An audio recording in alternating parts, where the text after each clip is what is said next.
Bilirsiniz, bəzən insan qorxudan qaçmır, əksinə qorxunun düz içinə girir və elə olur ki, o addım sonradan tarixin ən qəribə cəsarətlərindən birinə çevrilir. Necə?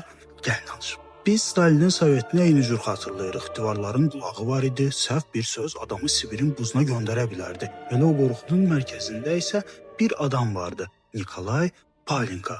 O sadəcə fırıldaqçı değildi. O sistemin içinə girib onun dilində danışan adam idi. 1941-ci il müharibə başlayır. Gənc mühəndis Pavlinka cəbhəyə çağrılır. Amma o anlayır ki, bu müharibədə ölmək istəmir. Qaçmaq isə çıxış yolu deyil.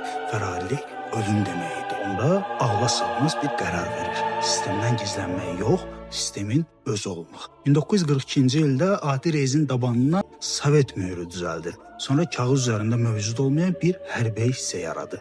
5 nömrəli hərbi tikinti bölməsi. Özünə rütbə verir, ətrafına adamlar toplayır. Fəhlələr, fərarilər, kimsəsizlər.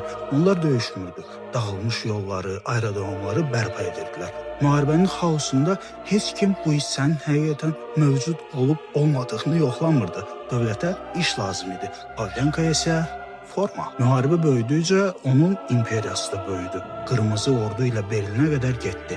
Oradan gətirdiyi texnika və avadanlıqları qara bazarda sərvətə çevirdi. Artıq sinəsində medallar vardı. Rütbəsi isə polkovnik idi. Müharibə bitdi, amma onun oyunu bitmədi. Stalinin ən sərt illərində bu adam 32 şəhərdə filiallaşdı. Dövlətlə müqavilələr bağladı. Yollar çəkdi, yüzlərlə insan hər səhər işə gəlib Sovet üçün çalışdığını düşünüldü. Halbuki onlar bir nəfərin gizli şirkətində işləyirdi. Ən qəribəsi isə budur ki, imperiyanı Dövlət Təhlükəsizliyi Nazirliyi yox, incik bir fəhlə yıxdı.